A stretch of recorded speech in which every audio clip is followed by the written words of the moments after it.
What's up, everyone? This is really you start coughing already. I had dairy right before we came. That's dumb. Not the dairy. What's up, everyone? This is Pastor Sam, And this is Danny. and together we're exploring Relationship. That's right. That's right. This is like what, the fourth, fifth week now? I lost count. I don't know. Yeah, I don't know. Six. Oh, Six. Nick, the production guy is correcting us, saying six. Six. It's a perfect one. This is a good one today. Yeah. We have a special guest with us today. Special guest. Very special guest. Yeah, she's one of the counselors here at the church. Her name is. I'll let her introduce herself to you. Jenn, go ahead, introduce yourself. Perfect. My name is Jenn Peddicord. I'm a licensed professional counselor, and I practice out of Delaware Christian Church on Thursdays, but am at Cornerstone Family Services full time. I was thinking about that on my drive here. I was like, wow, this is like my third fall up here with you guys. That's right. Time flies. Man. I know. I feel like it was just like yesterday or something like that. Yeah, no, we're rounding into year 3. Happy anniversary to all of us. That's right. Yeah. And you have helped so many people here at DCC. I know that you have helped my son Kayla. Yeah. Even the Rosas have benefited from the blessing that you are and all the strategies and the gift that God has given you into helping people understand themselves a little better. What would be your specialty? Is there like an area you like most? Yeah, I think definitely like the longer I do this work, the more that like those things kind of find me. But I would say, I work with adults and teens. My teens like keep me on my toes. Well, that's so they're a good addition into my day and my week in terms of like, you never know what's coming, and that can be kind of fun. Sometimes it can be a little bit tiring where it's like, okay. But yeah, I work with adults and teens, and primarily I would say my specialty is working with ADHD and trauma stuff. Oh, ADHD. Because those Did I go know that? those go hand in hand. Trauma and ADHD? No way. Yeah, that's like a whole nother rabbit hole. That I Okay, could take us down. give me a Well, yeah, okay, I mean, let's dive into that's it. Like, 'cause now we're interested. I'm peaked now. I'm like, So what? today the podcast is about trauma, how trauma affects our relationships and how we ought to overcome that, right? As Dan and I have talked, and we have talked with you, Jenn, is the fact that, so many of us have had some trauma in our lives and we haven't overcome it. And we blame our trauma for the misbehaving that we have in our lives. So we kind of got to talk about that at some point. Yeah, for sure. But trauma and ADHD, Yeah. tell me about this. I'm Yeah. interested. I never heard that. Okay. I'll make it like short and sweet because I could really talk about it for a good chunk. That could be a whole thing in and of itself. But first off is like ADHD is like a really genetic mental disorder. So oftentimes like when kids are getting diagnosed with ADHD, most of the time like parents will do some of those similar screenings, and that's how they figure out too of like, oh, mom or dad has this. But from like a psychological level and even just like how that can happen, like especially, there's a ACE questionnaire that I make all of my like clients fill out, and that stands for like adverse childhood experiences. Okay. So depending on how you score on that, I believe if it's like a 4 or higher, you are more at risk for like chronic illness, mental health disorders, so like anxiety. You gotta give Danny that quiz. Depression. It's a 10 question questionnaire. But I like to get perfect scores though. this is one that you don't want to score a 10 on. Dang it. The lower the better. But so part of even with that too is like the more adverse experiences that we have in childhood, that stunts our development. And it kind of disrupts the different parts of our brain, like executive functioning and emotional regulation. That's a big one. Well, I think on the 21st century, I think the biggest problem of society is the lack of emotional intellect. Like to call it. Yeah. They're not able to control their emotions, and life just go out the window. Yeah. So you're telling me the ADHD, you were born like that? Not necessarily. It can be like a both and of like if you have genetic history in your family of people who navigate that, you are more likely to have it. So if you're not born like that, how do you become one? You can develop it if you have a lot of childhood trauma or adverse experiences at the beginning of your life. What? Yeah. Or here's the other thing too. I think I have told you this story. I was with a counselor one time, and I was interviewing him to be one of us, and so we were talking, and out of the sudden he's like, stop. He's like, Sam, did you take your meds today? And I was like, I took my meds today. He's like, you're ADHD, you know? And I was like, you're not working with me anymore. But then, so now we have you, Jen. Yeah. Which, here's the thing, though, is I work with people that are unmedicated or medicated with that. So I also would never say something like that to you. I'm for either. Right. What I thought after that conversation, I left that place thinking, maybe the reason why I was such a rebellious kid, or why I got spanked so much by my mom and dad, is because maybe I was an ADHD kid and nobody understood that in the 80s. Well, that, and what I would also say too is, so they go hand in hand, but they also can, oftentimes kids that are experiencing trauma or have experienced childhood trauma, the way that manifests oftentimes gets misdiagnosed as ADHD as well. So that's part of like what my job is too, is to kind of hash out like who's at the table. Like, is this trauma that we're reacting out of, or is this but then now you're gonna have to define for us. That's why I said we should probably like step back. Like, let's help us understand trauma. What the heck is trauma? What is trauma? Help us understand trauma on a physical level, psychological level, and even spiritual level, right? I think we are like, what is trauma? So what happened to me? Now I'm thinking. What happened to me? Is this a podcast or a session for Sam? Well, that's right. But that's exactly, it's like, what was the traumas that has happened that made me become ADHD? Maybe, I don't know. Maybe what so, is trauma? maybe not. Yeah. So kind of, again, I like to do my best with this to make it as simple as it can be, because it can kind of be an overwhelming topic to step into, or even just can be like over our head. But the definition of how I kind of define trauma with my clients is it's anything that disrupts our nervous system and affects our ability to cope. So if you think about that too, that's like anything that is disorienting, that we feel kind of stuck in, kind of in some ways too, if a good kind of indicator of, or curiosity of like, hey, is this trauma, is like if you're noticing that you're kind of tripping over the same kind of stuff, like in your relationships, in your life, of just like feeling like you're having to relearn like the same kind of things over and over again, right?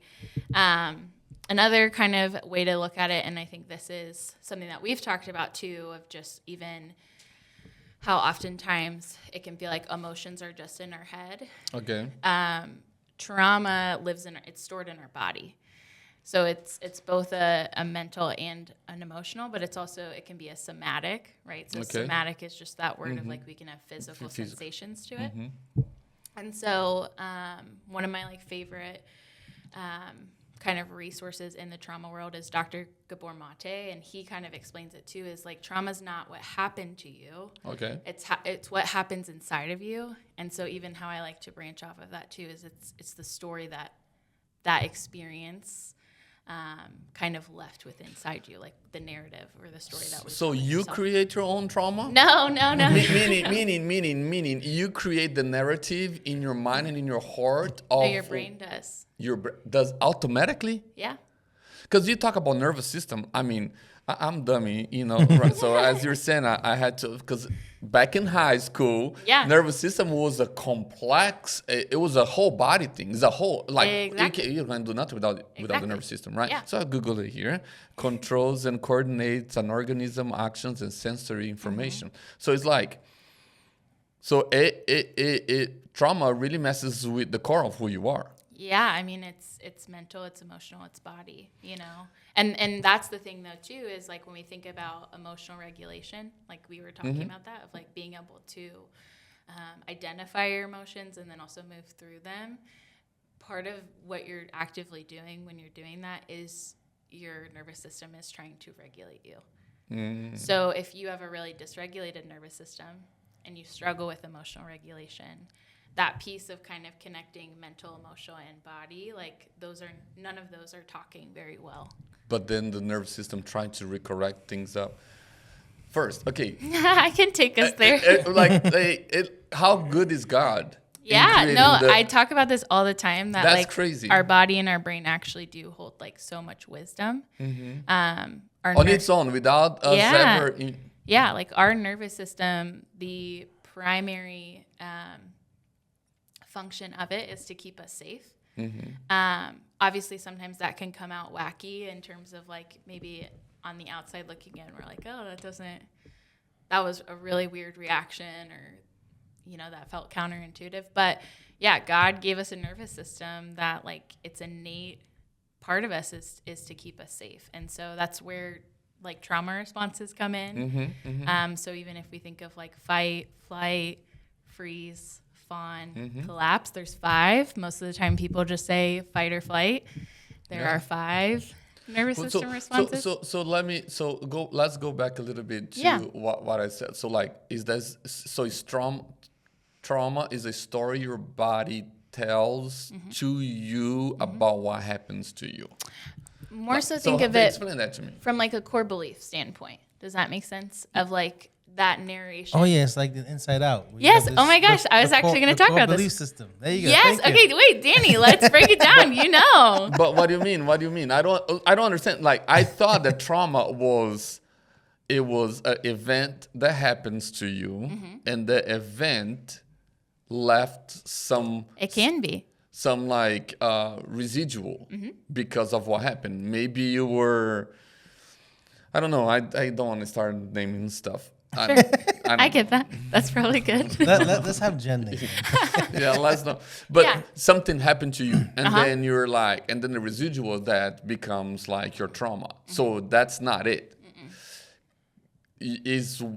Nothing could have happened to you, and you still can have a trauma. So let me break it down, and then I will interweave our Inside Out into this too.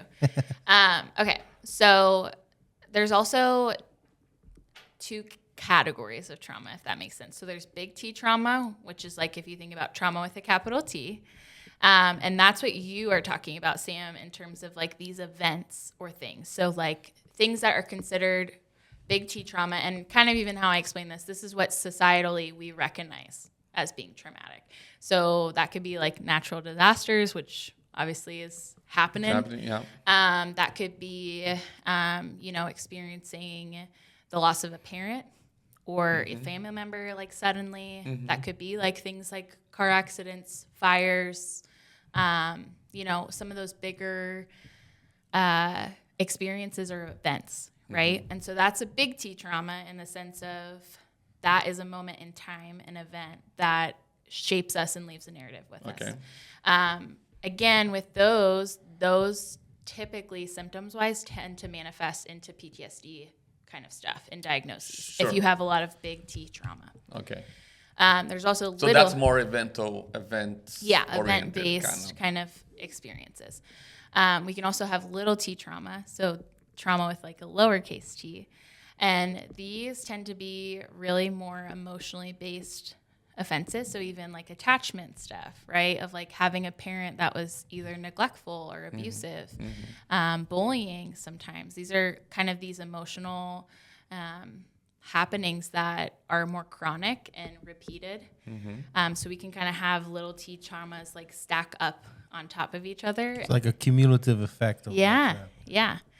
So even like I would say like experiencing like church hurt, like that could be in that little T trauma too, of like thinking about kind of those really relationally and emotionally based things, and like wrongdoing. So losing a friend too, of like a friendship breakup, or an actual breakup too. Sure. Oh, like a boyfriend and girlfriend breakup. Yeah. Depending on, again, that's not me saying. For me, it was all about rejection. I never got nobody. So ugly people don't date. Okay. Oh my gosh. Maybe girls this is a session for Sam. Nah, we're not doing this. Yeah. So okay. Now, Nick on the other side, he's a ladies' man right there. Oh, my gosh. Okay. So we can have little T trauma. I would say most people have a mixed bag when it comes to, like, what their trauma is bringing up and kind of how that manifests. So if you have enough little t trauma, you can also have a PTSD type like diagnosis. So where this goes into like, which one's worse? What do you mean? Little T or big T? I don't think there's like a hierarchy for it. I think any trauma in its form is not good. Yeah, I think they're different in different ways. But it's sounding like everybody has traumas then. Everybody does have some element of trauma. How it affects their day-to-day life and how they're managing it, I think, is what's different, you know? So if you can cope really well with the traumas you have had, little or big, then that influences how you live your life. Yeah. Okay, Inside Out. Okay, Inside Out. So even just kind of speaking into like the narrative piece of trauma and the story that it kind of leaves in our body. So Inside Out 2 is where this like picture is coming from. But basically what you see early on in the movie, and then you even kind of get to see how anxiety does this a little differently too, and it kind of affects. So at the end of, I think it's like probably within like the first 5 or 10 minutes, at the end of the day when Riley, which is like the main character, is going to sleep, Joy, who's kind of chronically in the movie kind of been like the captain of the ship. Yeah. She kind of takes these memories from the day and she goes like to the basement of Riley's brain. Yes. So that's our brainstem, right? And that is like very much so baseline what informs kind of how we view the world, how we view ourselves, how we view other people. And so as she like throws these memories into like the pawn thing. Yeah, it's like, I don't know where that body of water exists in our brain. Core beliefs. Is that what that's called? Yeah. Yeah. So you notice as those memories are like placed into the water, the pond or whatever, that kind of those ropes of whatever emotions are tied to that memory like start to create a string. And then those kind of identify those different core beliefs of like, I'm kind, I'm a good person, I'm safe, I'm okay.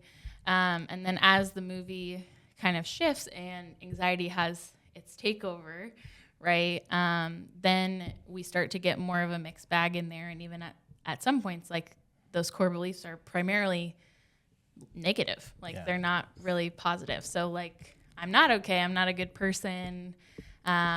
What if I fail? Like, and then that kind of takes over. It actually suppresses all the other things within inside you that's actually good, and they kind of make a fun joke about it. Like, oh, we're suppressed emotions. Yeah.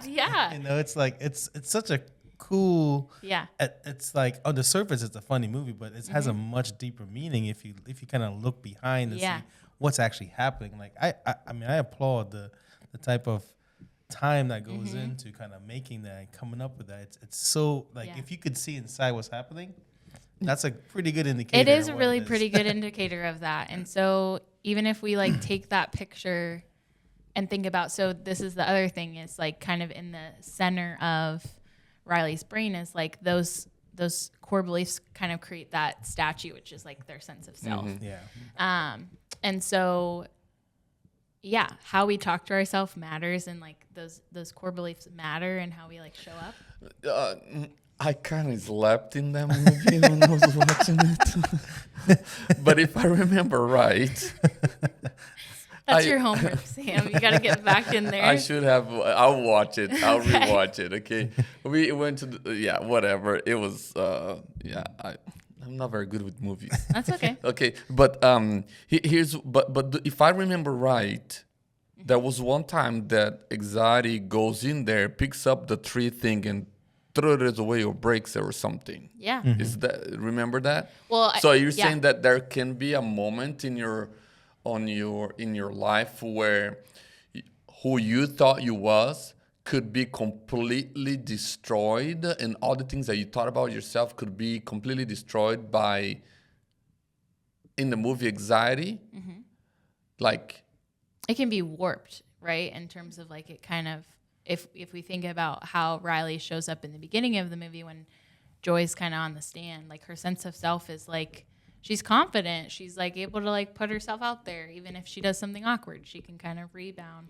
But that movie kind of teaches me. So I'm often telling people, don't let your emotion controls you. Don't let your emotion takes the wheels, because it's never good. But that movie kind of teaches, like, in a sense that we are at the mercies of our emotions in a sense. Maybe I misinterpret the movie, but it sounds like joy is always, and then everybody has their role, but everybody wants to be in control. Why they chose joy, I'm not sure, but they chose joy to be the main emotion to be controlled on the first movie, and then the second one was anxiety, right?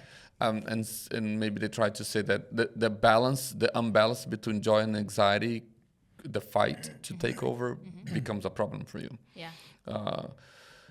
So are we controlled by our emotions? So regardless, so you came out from the womb and then joy jumps into the I think anger takes the wheel right now.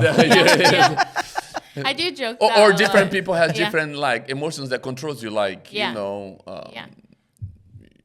maybe like mine would be dismissiveness, like or ignore.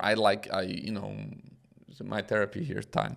Like I like to ignore things. I will ignore things. So I don't know if that's emotion is like or the avoidance of emotion might be. I don't know. Yeah, that would probably be. So like I'm like I'd rather put it down, put it away, put it in a corner, and say I don't need to touch it. It's there, but I don't need to touch it. So I move on.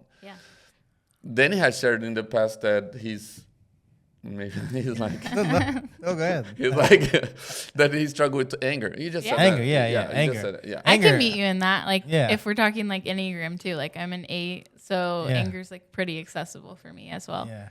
Well, I think anger just being able to regulate, like seeing red is what they call it, right? Like you get to the point where like you just like to the point where it's like nothing else matters. I just have to be in a physical thing, like throwing things, all kinds of stuff, and it makes me feel better. But then after that, I feel horrible. Right, because of all like I didn't mean any of it, but in the moment I had to get it out. So I've had to learn how do I cope with that? How do I work through that? And knowing someone, so when Amanda knows that I get angry, like she said, well, I just need to step away. I need to walk away because if I stay, I will then get to that point. So it's about taking myself away from the situation, trying to think about it, get back to a state where I can have that conversation. Like, and for me, like you hear people say all the time, like, don't go to bed angry, right? For me, it's actually a good thing. I would actually say, like from a clinical standpoint too, like, please go to sleep. For the love of God, go to sleep. Shift gears for a second. So like last night I got upset for something. I don't know what it was. I just got angry and I was like, I'm just going to go to bed. And like, she was like, well, what is the plan for tomorrow? I was like, I'm going to bed. Like, like in that moment, she may think like, well, I'm not thinking of her feelings, all this stuff, but I'm dealing with anger. I'm angry about something. I don't know what it is. And she understood like, oh, you know what? This is, and in the morning we'll have a conversation. So for me, I have to, if I'm stepping away, I have to go to bed. Like, like. So, but I go back to like, are we controlled by them or what? Because I tell, I have preached, don't let your emotions. I have heard pastors, counselors say, don't let your emotions get the best of you. But then they're the one driving the ship anyways. Yeah. So I think that's a learned thing. Okay. Right? Like we kind of have to, so in some ways what I will say, and this is also like how I explain this a lot in my room, is emotions don't have like a moral compass. They're not good or bad. Like we have emotions, kind of even like what we were just talking about. We have emotions that we're comfortable feeling. So like Danny and I are saying like, like I can feel anger, I can express anger. You're kind of describing too that like sometimes it's really uncomfortable for you to interact with certain emotions, right? So comfortable and uncomfortable is kind of how I explain this. They don't have a moral compass. They're not good or bad. The behavior that we do, that we act out of those emotions, that's where that gets problematic and dysfunctional. Okay, wait. So you're telling me that emotions has no moral value? Like they're not good or bad. It's not bad to feel sad. It's not bad to feel angry. It's not bad to feel frustrated, because emotions are information. So if we can approach them from an aspect of like, my emotions are simply trying to inform me of something.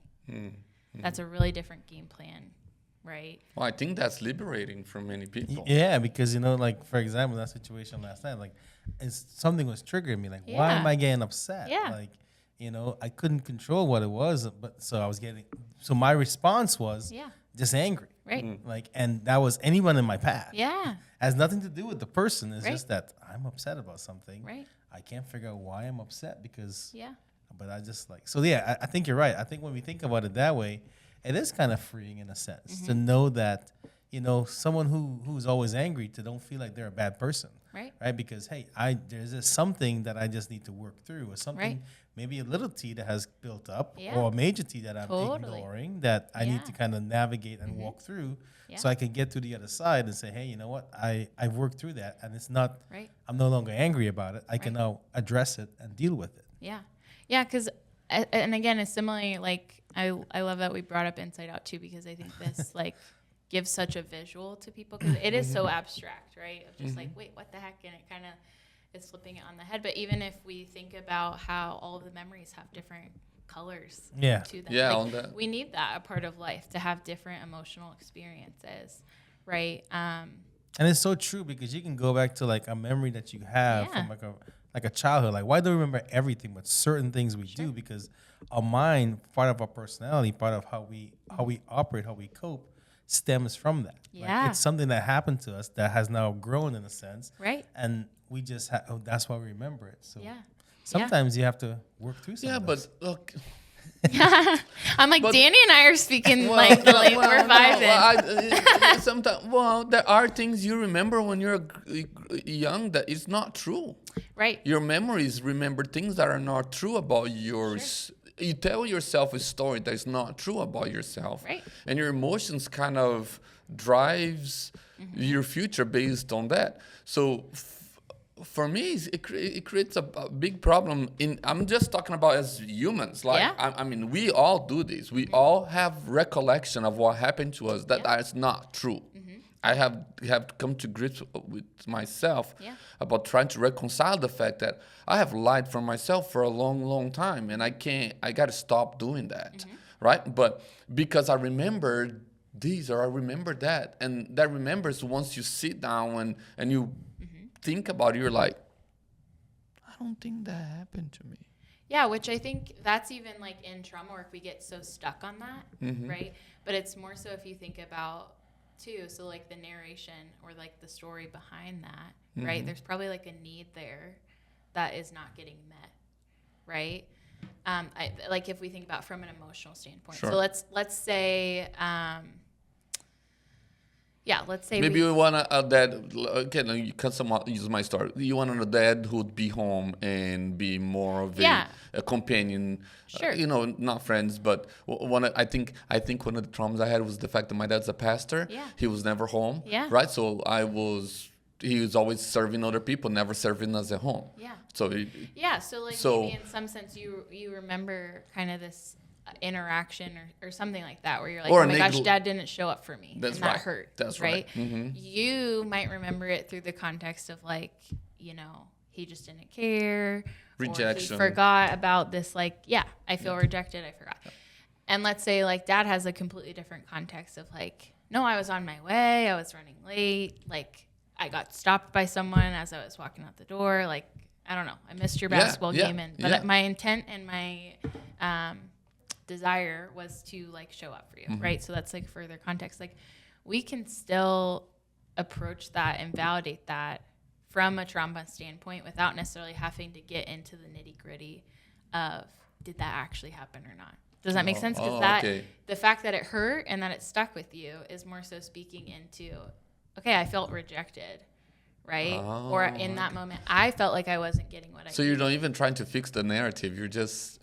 We're changing the narrative by even just being curious of like, what does that say about me? Mm-hmm. What does that say about the world? Okay. And even how we shift that is figuring out, okay, in that moment, what did I need, right?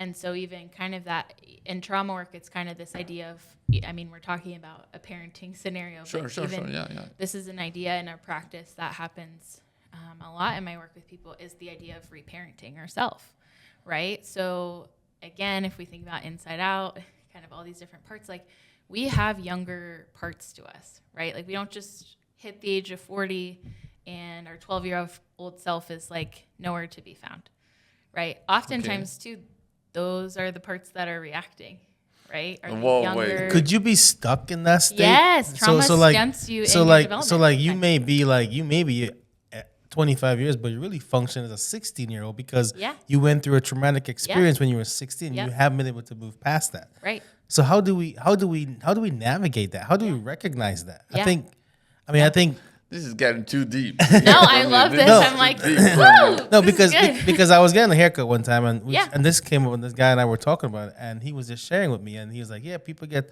stuck in that state, like they haven't gone past that. So how do we move past that? Like, curious about some tips and what how you would approach that. Yeah, definitely. So obviously, I would say therapy is like a really great avenue. Yes, for yes. this. So here's what. But how you get there? How do you get You there? need help. Yeah. Yeah, how do you get to that point? Yeah. Right? Of like kind of identifying. Operating. Yeah. Okay. Yeah. I think this is where having people in our life that we can receive like feedback from, and even like, I want to say constructive critique. Mm-hmm. I think that can be a really good way of identifying it. I think also too, kind of being curious of like, if we recognize like, gosh, I keep having these kinds of experiences, or I keep having like these issues come up in relationships where it's like I get really close with someone, and then I feel like I can trust them, and then they just leave, like things like that, where we're noticing that just story keeps like reliving. That's probably a good identifier of that too. That's what we're navigating is some of that. So I would say that of like have trusted people in our life that can kind of say, hey, like, I recognized how you kind of responded in that moment. That's not how I experienced 25-year-old you. Like, can you kind of help me understand what was happening? But yeah, even just like in that too, that's like a lot of the basis of that trauma. So, does that play a role in your personality? Like, because, often my wife often says, Sam, you're too childish. But there are specific areas, right? If I'm hanging out with Sam's taking all of this like so literally. No. I'm trying to create. I'm trying to, use self personal, because I'm not gonna point a finger at someone else. Sure. So it's easy for me to talk about myself. I think that's great. Not because I'm just trying to help the listeners here, like figure out, like, because that's the question that came to my mind, like. Does that play a role in my personality too? Because, there are times that Laura looked at me like, you're such a kid. And I'm like, oh, no, I'm 44. And she's like, no, you're acting like a child right now. And I'm like, oh. You're not 44, you're 43. So maybe there's some trauma there that gives me. No, so then I'm like thinking like, you guys are talking about it, I'm thinking like, am I stuck in something? I mean, I think that's great maintenance work that we all can be doing. Okay. I think not every season of life is going to be like a deep healing trauma season. I actually think that we should kind of have an element of like titration with that. So like if we think about a pendulum kind of swinging, we should have periods of our life where we're really going after it, and we're being reflective and we're doing the work. And then we also should have kind of some periods of off time where we're practicing what we've learned, even just like having periods of time where we're not being so focused on self-help kind of stuff, or even that lens of how does God need to change me like all the time. I think we kind of need to kind of flow in between. So I think if that's something that's curiosity of like, hey, okay, like I haven't done this in a bit, and I want to kind of check in and see what are some areas of refreshment that I need, or even just some areas, because I will say too, like, we might, as we go through life, we might kind of navigate and do a lot of work around certain traumas, but then as we continue on, there's possible for like repressed things that we haven't gotten to, or even, I have a lot of clients that are kind of in big transitions of their life, right? Where it's like, okay, like getting married or getting engaged, right? This is like such a new level of commitment. There's so much vulnerability in it. So it might be an area where it's like, oh, okay, I like did some of this work when I was a teenager, but now it's like, it's bringing up all this stuff. So yeah, I would say different periods of life. I was thinking about, people might be listening and we're talking about how these little T's, the big T's, all these different things. And I'm just thinking about myself personally, like Sam said, we use ourselves as an example. Yeah. Had a heart attack this year, right? So like I really haven't really dealt with that. So, but how do I go about thinking, how do I identify if I have some trauma from that, right? Yeah. Or like You maybe do. I was in the hospital room. I'm joking. Oh my gosh. But like, how do you like for me, I could easily identify, hey, this happened to me back in April. Yeah. I probably should go talk to someone about it. But if I'm sitting here listening to this podcast and I'm hearing about all these things, where do I even start? Like, share with like some tips there. Is there some things like, obviously we don't want to go and like stir things up, but if it's something that's going to be beneficial for us in our relationship, as we're talking about as contacts, how do we start that path? Yeah. I think, if we're noticing some of that stirring happening in us, like, similar to like even how you talk about it from a church standpoint, of like, you feel like the Holy Spirit's telling you to do something, right? Like, that's even trauma. if we don't know why, like, I think that's the other thing. I can't tell you how many times people arrive or start the therapeutic process and they're like, I don't know necessarily why I'm here, but I just feel like I need to get started. Oh, yeah. So that would be my encouragement of like, if you have an inkling or you feel like a stirring, just I need go, to talk to somebody just about try. this. Go ahead and do it. Yeah, just give it a shot. Because So there's not like a recognition A, B, and C kind of recipe. I think that depends on the person. Okay. But yeah, no, I wouldn't say. I would say if you're noticing or there's any kind of curiosity, to just start that search. Because the other thing that I will say is, Start that search. Why would someone start that search? That's what I was going to say. okay, do you want me to get really like... No, Well, we talked about this though too. So from a faith standpoint. Yeah. So right? bring faith into it. Okay. So I get it. Like as humans, we don't like to suffer. Sure. We would prefer not. Of And that's course. even in some ways too, if we think about our trauma responses, those are to try to alleviate and help us to not suffer as much as we can. However, if we think about like the gospel and like who Jesus is, Okay. right? There's this process called sanctification, Sure. right? That like as we become believers, as we come to know Jesus, that is an ongoing process that the Holy Spirit is always trying to make us like more and more like Jesus. Jesus. Yeah. So it's something that actually you and I talked about like briefly, was even just how that's a process that's happening passively, like on our behalf. Sure. But also like as believers, like our buy-in is necessary and our participation is necessary. And so, I think in some ways too, healing our trauma and becoming like more emotionally regulated people is very much so goes hand in hand with that sanctification piece of becoming more like Christ. So you're saying that Jesus dealt with all his emotions as he was going through the traumas, as he was going through the events, as he was going through the rejection, and he was going through... Yeah, and if you think about that all the time in Scripture, like he experienced companionship with God in the midst of all of that. Yeah.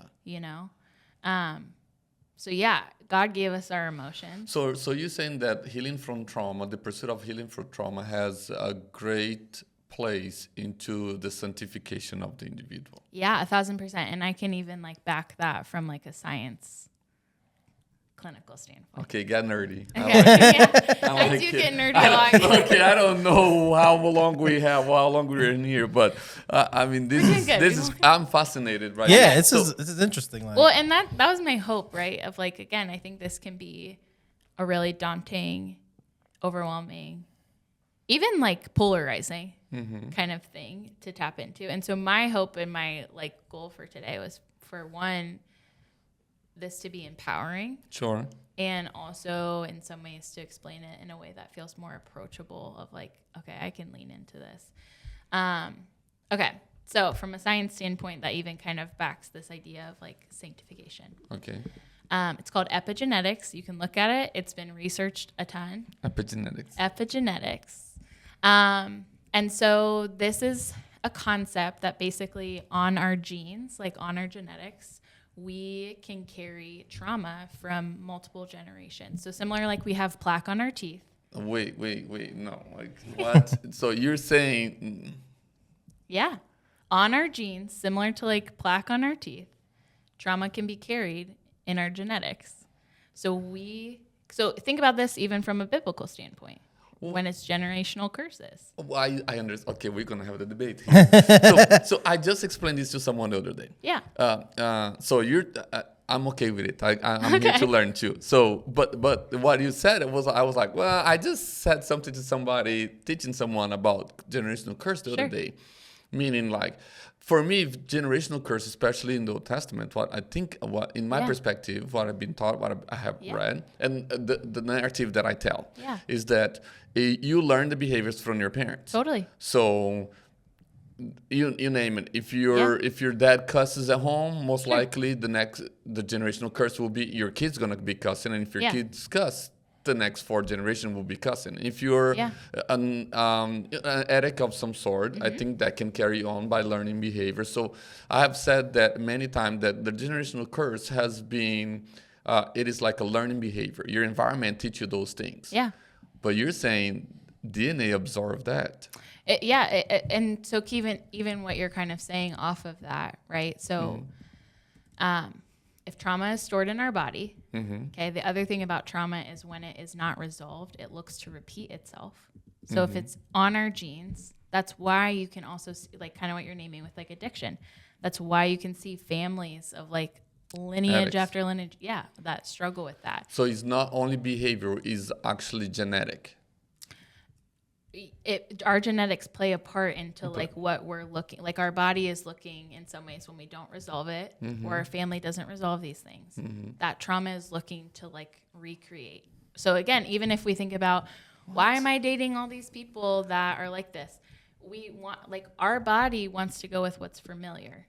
And again, that's like kind of in that phrase of like you choose the devil you know versus the one that you don't. Yeah. So wow, this is crazy. So from are you grabbing these? Yeah, it's definitely eye opening. So let me like put the hope part of this. Okay, sorry. Right? Yeah, Not just to say we're internally doomed because our genes are flawed and trauma is carried. Because if your genes is like that, then you're messed up for the rest of your life. There's no fixing. No. Okay. And this is what the research actually shows. All like right. when you do your work.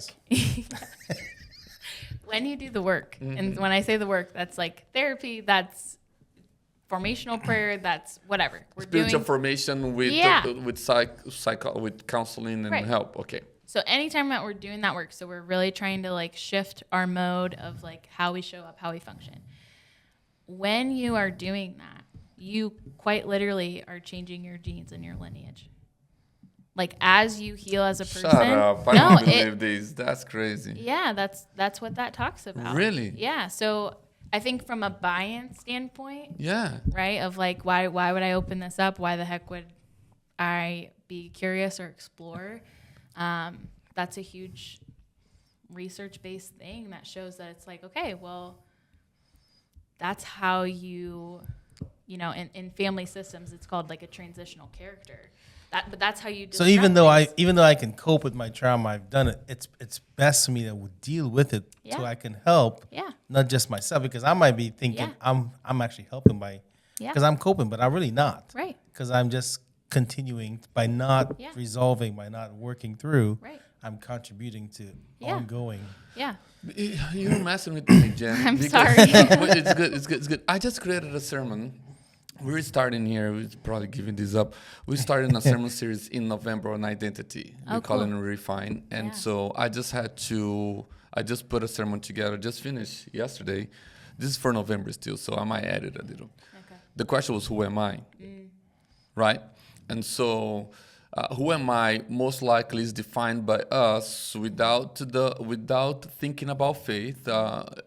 It is the sum of what has happened to us. Yeah. Right? Yeah. So that's where the stage of crisis come in, psychological development. Erickson, I just put it. Yeah, Erickson, right? Good job.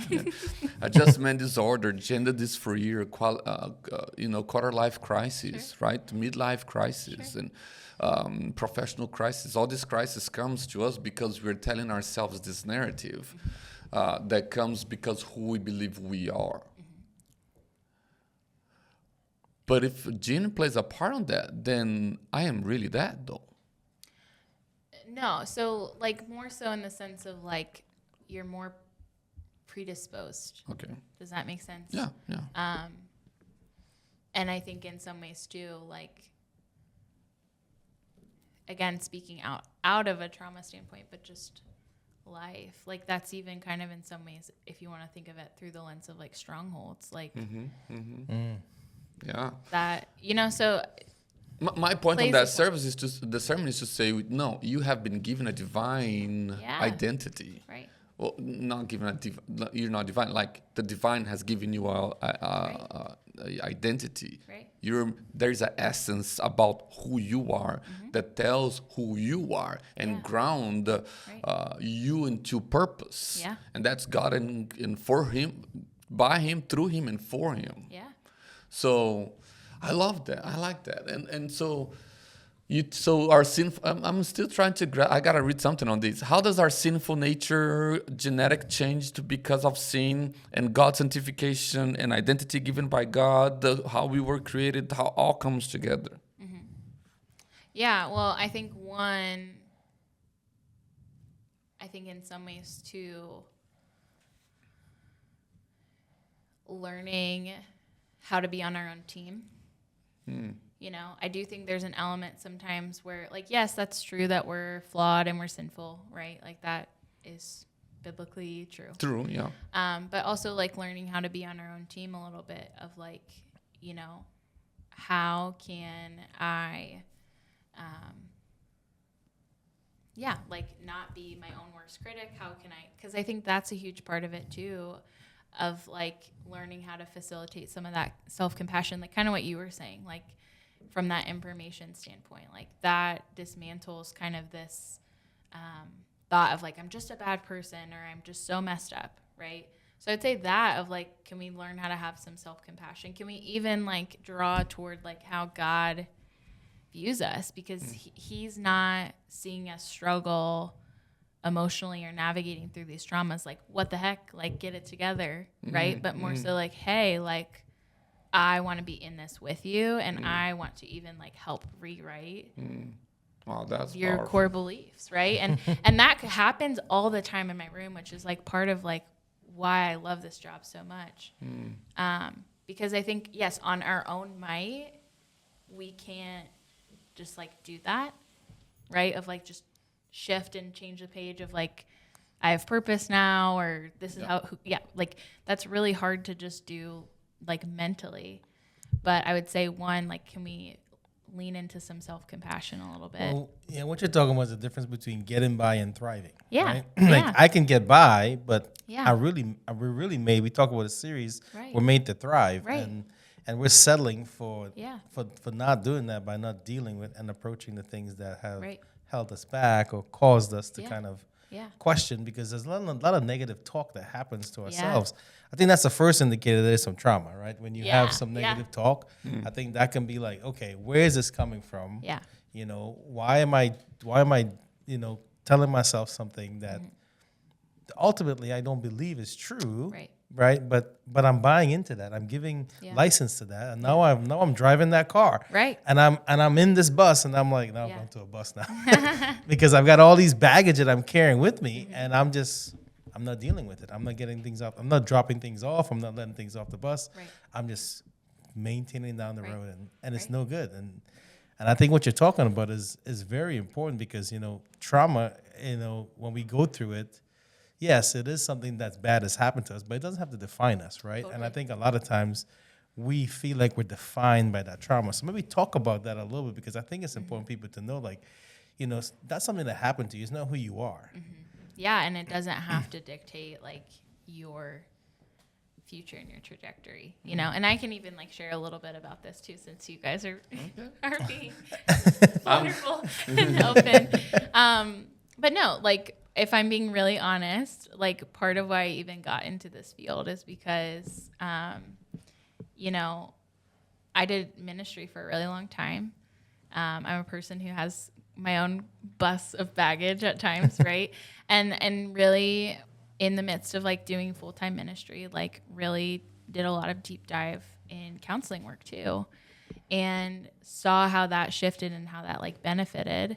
And so I think in a lot of ways too, like that tension between kind of like what you're saying of like getting by and thriving, I think in a lot of ways too is like allowing our view of God to be more expansive. Like I would say that was like probably the biggest thing in my counseling experience was God no longer was just this like being that was looking over and like dictating my life or was far from me, but more so even too like a lot of the work I was doing was how can I visualize God, or even like for me, like I just connect a lot more to the visualization of Jesus. That's probably just because he's human, right? And so I'm like, okay, I can I can picture this a little bit more. But a lot of that work was even just like learning how to have experiential faith of like, instead of viewing when I'm anxious as this thing that I need to like suppress and pray away, for how that looks for me personally is more so inviting Jesus into that space of like, hey, how can you be with me? And sometimes that's prayer, right? Where I can like say words. Sometimes that's like literally just like in my mind, just repeating the name of Jesus, of just like Jesus, like inviting his presence in it. And I think that's also, as Christians, we get so at war with that because we're like, oh, scripture says like, don't be anxious or don't do this. And so we feel like that's something we have to like shut down and run away from. But actually, I think the difference too is like, how can we utilize our faith as a resource in that moment and really invite the personhood of God, like to be in it with us. And that's life-changing for me. That's cool. And I think that's like even just like the difference between like getting by and thriving is like, it can be really hard to be that vulnerable with God. I think that's something a lot of people talk about, and even just with like the aspect of like confession too. Like I won't even go down that. But like, I mean, that fosters deeper emotional connection, right? Yeah. Because vulnerability kind of fosters intimacy, and that's 1000%. That's what we want. We want to be have that type of relationship where we don't. There's nothing about us that we're afraid to share or afraid to hold back. Yeah. Yeah. So I think even too, like the things that you feel like make you far from God, or the experiences that you have that you feel like I just keep praying about it and he's probably so frustrated with me. Like really actually like if we can, I mean, looking at scripture or even just like thinking about that of like, no, really like how is God's posture with me? Like there's a book that I really love. It's called Surrender to Love. It's by David Benner. He's like a Christian psychologist.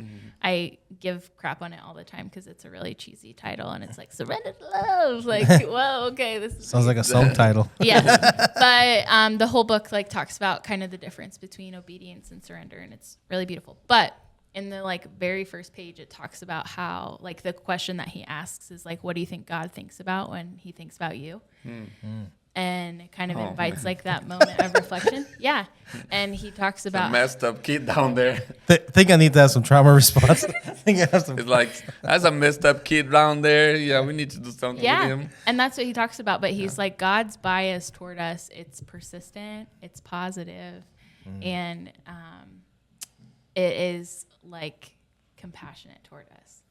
And so, like, I think that's so good. Yeah, I think that's also part of it. Gotta read that book. Surrender to Love. It's really short, and it's part of like a trilogy. So it's Surrender to Love, The Gift of Being Yourself, and Desiring God's Will. And each of them are probably like less than 100 pages. I made my staff read the gift of Being Yourself. Yeah. With that little bird in front of it. Yeah, it has a really ugly cover. Jenn, you are You are something else. I don't know where else we go from here. Like, what in the world we just went in here? I mean, I'm telling I started this session without trauma. No, it's the opposite of where we wanted to go. No, just a joke. No, I would say you're so rich, girl. Dang, there's so much wisdom, knowledge there. It is impressive. You make a 40-year-old man. Now he's 40. I'm 43. Yeah, we're just 45. Look pretty dumb, and I'm in awe of the work that God has done in your life and how He has created you and built you up in order to help us all people overcome some of the most debilitating aspect of who we are. Yeah. And I think and really I'm really impressed here. So let me ask you a question. Do you have a question for her? Do you have No. I'm just listening now at this point. I'm sorry, I didn't mean to hijack this. No, this is great. No, this is why we do this, because we always say, like, we want to partner with people because we are not the experts in everything. Mm-hmm. So why would we talk about a topic that's so important, so critical, as we've talked about this year, when it comes to our relationships, if we're not the experts? Let's bring the expert in, and let's well, have a I don't feel like conversation. I'm the expert either, but I guess you're more qualified than way us. more qualified. Yeah. So, like, trauma and how it impacts how we connect with people. Yeah. Especially in relationships, right? Marriages, our co-workers, our friendships, right? On a practical level, can you help us kind of process a little bit trauma and how it affects and how maybe to avoid a little bit the downfall of that trauma? Because here's what I have found, and we have someone talked about this a little bit. I have talked to different individuals who their excuse is, oh, I had a trauma, that's why I did this in my marriage. Mm-hmm. Or I have a trauma, this is why I did this in my workplace. And it's like, okay, that's not cool, right? Yeah. See, this whole conversation, in a sense, I don't have any questions because this whole conversation, in a way or another, have already answered some of these questions. Sure. But, from a relational standpoint, like basically, how do we not allow our experiences or our trauma to hijack the to like relationship? Which, again, I think the biggest place that I'll start with that is, and I think this exists on both sides of the coin, right? When we're the one maybe doing something unhealthy or dysfunctional, and then also like when we're receiving that from other people. Those things can definitely be the reason why we're responding that way. However, like those aren't an excuse. Okay. And I think part of this too is it is your responsibility to address like those areas of life where it kicks up stuff in your life and where you want to react instead of respond, right? So even like kind of, the theme of it that we're kind of talking about too is like sometimes it's not even, we didn't put ourselves in those scenarios, but like something happened to us, right? And that's what I would say too is like regardless of if you're a victim in the situation and experience something versus that, like it's still your responsibility to take ownership of that and to change that. I think even just like from a relational standpoint too, like it's good that people can be like self-aware of what that is or like where they're responding out of.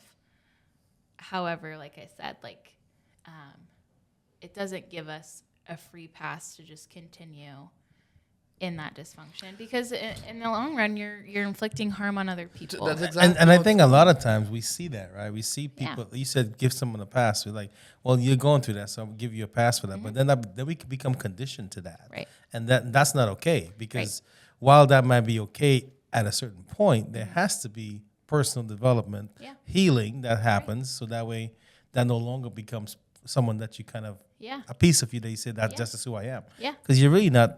You can work through this thing. Everything can be. Yeah. You just have to be willing to put in the work, be able to go through the process, right? Because it's going to take time to get over that, but in the end, you will be richly rewarded in your relationships. Right. There'll be more healthier relationships, more fruitful relationships. Right.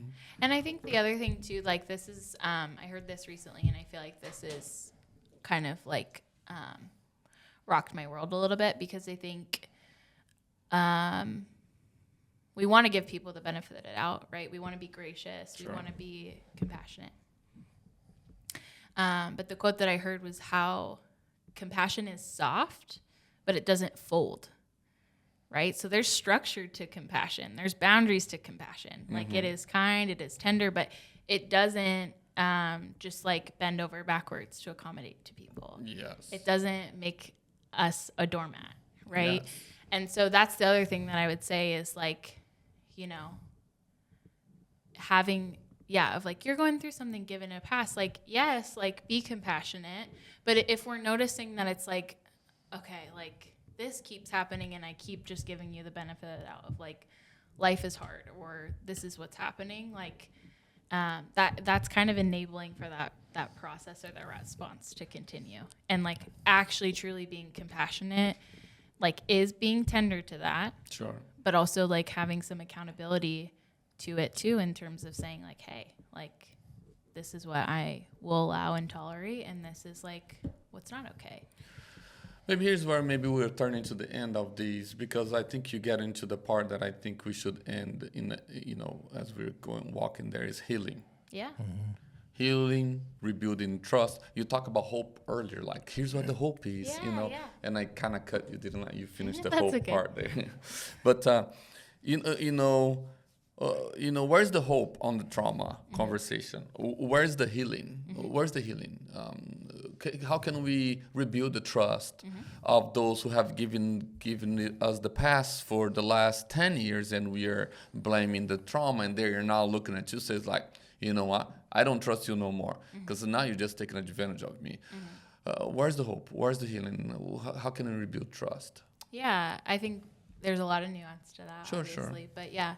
I think in a lot of ways, you know, even just if we think about starting place of safety, which I guess this would have been a good thing too, which that's okay. It's good. Oh, go ahead. In order for us to really heal, right, we have to be in a state of experiencing safety. And when I say that all the time, people are like, well, no one's like chasing me. Like no one's... Safety as into open to be vulnerable with someone or yeah, that could be, that's emotional not safety. To be judged, not to be... Yeah, mental safety okay. of like, am I okay? It's not a physical thing. It's more of like... Well, it's a multitude. It's a safety is a multifaceted thing, because that's the other thing. Like, let's say you are trying to heal, but you're living in a really abusive home. Okay. Right? Like you are physically, mentally, and emotionally probably experiencing some harm. Okay. And so your nervous system isn't regulated or calm enough to really actually heal. So one, I would say we need to get to a place where we have physical safety, where we have emotional safety, where we have mental safety, relational safety. Does that make sense? But that's a perfect world, Jen. No, it's not. Yes. And some of those things You're asking me to be in a place that doesn't exist. It's called heaven. I'm joking. It does exist. Doing as best we can. That was the first thing I thought. I was like, that's impossible. Yeah. I'm sure that's what people think. Like a safe place? I don't know what that is. Totally. And I think in some ways, so I would say healing starts with safety. Okay. Safety is something that we build within ourselves and that we can learn how to create within ourselves, within reason, right? I think that happens, and like how we learn how to do that first is like being guided by someone professional in that. Okay. So a couple different things that I would say too, especially with trauma, since it lives in our body, classic talk therapy. So just going to a counselor and just verbally processing that oftentimes isn't actually really effective. There's like a lot of studies that show just doing that can be re-traumatizing in and of itself. Oh. And also too, like we can't think our way out of trauma, since it is like a body and an emotional and a spiritual experience. So the other thing I would say is like find avenues for healing that partner that mental and that body work. So EMDR is one of the ones with that. Yeah. So I'm trained in that. That's complex, though. That is complex. And I don't have to unpack all of that. But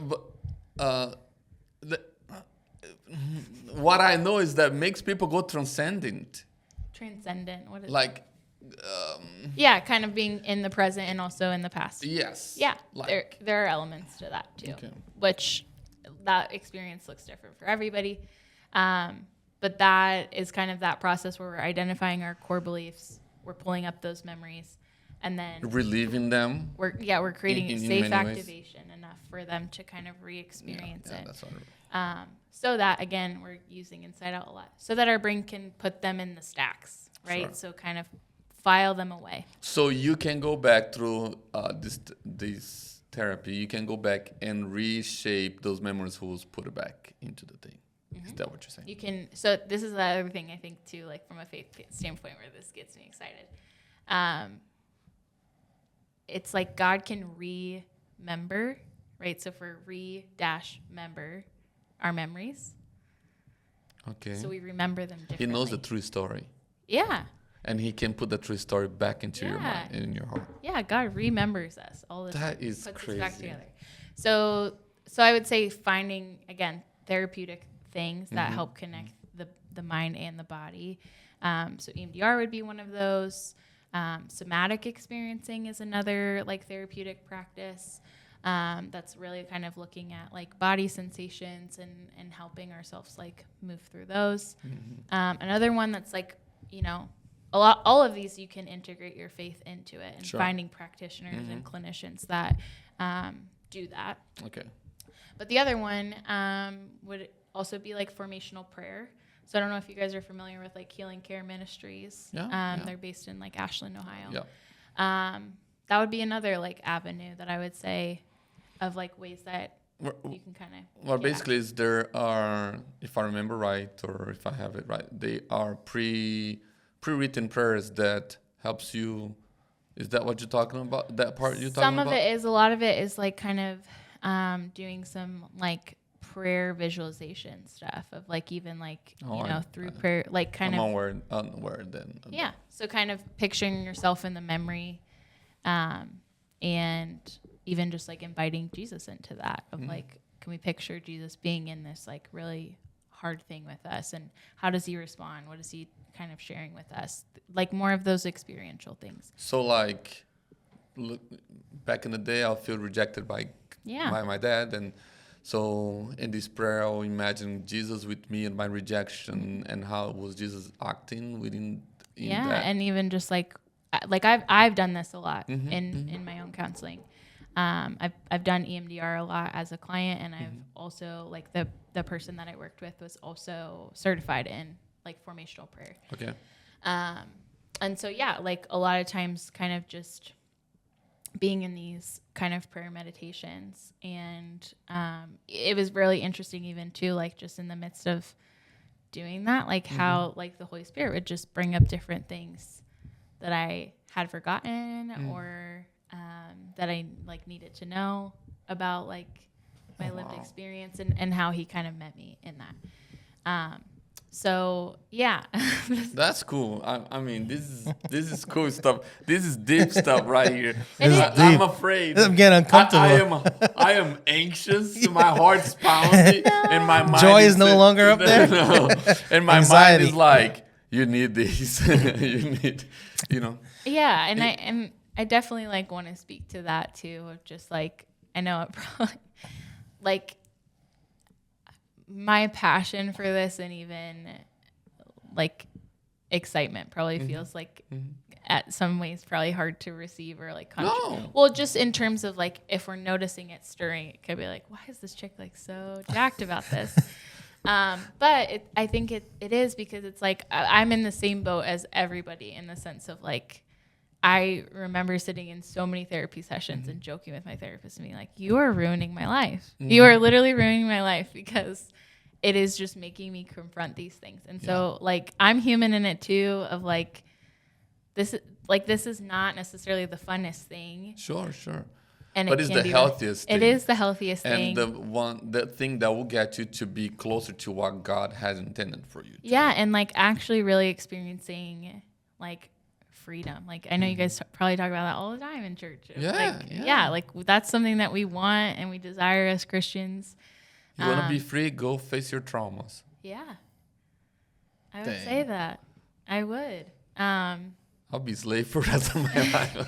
Just joking. But again, and a part of that is just like, I can say that because like, that is really how I feel. Sure, yeah, in my life, and I think it's a powerful statement. If you want to be free, where the Spirit of the Lord is, there is freedom. Do you know that freedom that the Spirit can bring you starts or part of it comes through facing your traumas. It's just part. It's Totally. just how God has designed us, our mind, our hearts to be, affected by the faith that we have. Yeah. And we don't think as Christians that way, because the spirituality is such a it's never tangible. You know, when you are what you made it for me today, you made it very tangible for me. Oh, cool. Right? Like, you know, I can feel, see, and touch it, and I can hear it too. So I think that in itself is powerful. Yeah. Just for a recognition of maybe some of the things that I need to face up, right? And how maybe been avoiding things for 44 years might not be helpful for me in this stage of my life. Sure. But we got ourselves a doozy here. He's got like 4 different ages in this podcast. No, he's 44. 40, 44. You 45. skipped your head. Maybe a trauma there. I'm trying to avoid. No, this has been very enlightening. I agree with Sam. It makes it so tangible, because when we hear trauma, we have so much misconception about it. Yeah. I think you've kind of demystified it a little bit for us today. Wow. To help us kind of see that and recognize that, you know, maybe I don't have like a big T, but there's some little T's that have been creeping up, and I need to kind of come and address that. And from a spiritual side, it's also hindering me because I'm not fully experiencing God, because I have these things holding me back from getting to that place. And I think Sam's right. Like, even myself, I'm thinking about it. Man, I went through this thing in my life. Like, I probably need to talk to someone about it, because I feel like I'm fine, but really, I'm not. And some of the reasons why I'm getting angry all of a sudden could be because of that, right? Just kind of seeping out. Like, I have the cover on it, but it's like some air comes out, like, you know, like it's seeping out. Oh, where'd that come from? Yeah. And that could be an indicator that, hey, there's some unresolved things that we need to work through. And that's the best time. Like, can I even just affirm that? Like, that is the best time to do some work too, where it's like, okay, the ship isn't necessarily on fire. Yeah. But I'm noticing, like, when I slow plug leak. something in, there's like some sparks coming out, because that really is like the best time to do work, because we're not actively in an active crisis where half of that work is going to be getting to kind of a maintenance or a stabilization first. So. Yeah.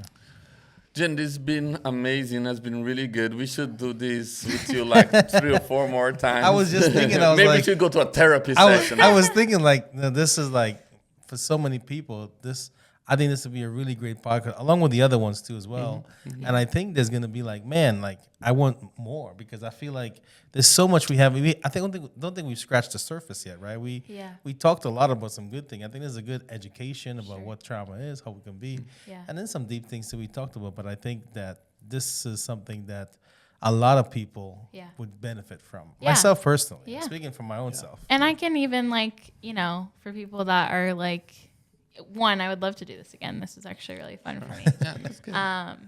And 2, like, just a couple of things too, if I'm thinking of like resources that people are wanting. Yes. I would say first and foremost, you have heard me talk about this book. Have you read it yet? The blue book? Try Softer. Try Softer. I have. Okay, good job. I have, but there was no way back. It was not maybe a year ago now. Yeah, that's okay. Is it in my house? It's in my bed. I'm literally just giving you a hard time because I know I can't. I trust you. Okay. Honor system. So Try Softer is by Andi Kolber. She's a therapist. At the time when she wrote her book, she lived in Colorado. She's in Michigan now. But that is probably one of the best resources that I've found that really integrates like that faith and that trauma piece. So that's a really good starting place for a lot of people too. There's a lot of coping skills in there too, especially if we're kind of like hesitant to jump in with starting therapy right off the jump, but we want to kind of like do some own exploration on our own. That would be a really great one. Another book that I would say that could be really helpful if you're curious about wanting to read about trauma or understand it. My Grandmother's Hands. So that's one that even kind of has like a cultural piece to it too, of like the ways that generational trauma and even just culture like can impact us. And then another podcast that I would say too is Therapy and Theology with Lisa Turker. She actually has her personal therapist, Jim Kress, on those episodes with her. And they get into like a lot of stuff too of like relational stuff and some of those things too. So those are like 2 books and a podcast that come to mind. That's awesome. And of course, you're the best resource we have. Yeah, I was gonna say, also like right here locally. Yeah, if you needing to, if this podcast kind of triggers something in you, I mean, come see Jenn. You totally can. Hit her up. She's good. Yeah, and if I'm full, we have a lot of people at Cornerstone too. I know. And that would be the other thing I would say. If someone is listening to this and like feeling compelled or curious to starting therapy, like also going into it, recognizing that it is a little bit like dating in the sense of like you might not connect right away with a therapist, but to keep looking, 40% of research shows that like whether or not therapy is effective is like based on that connection.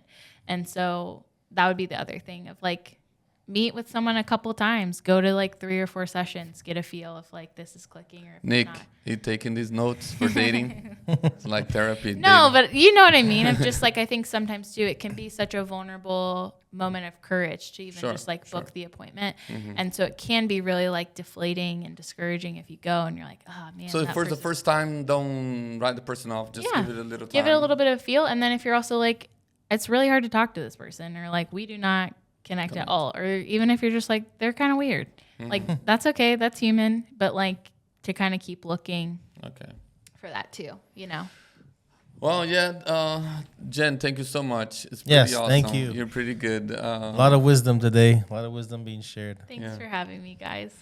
So as we always say, be blessed. Be blessed.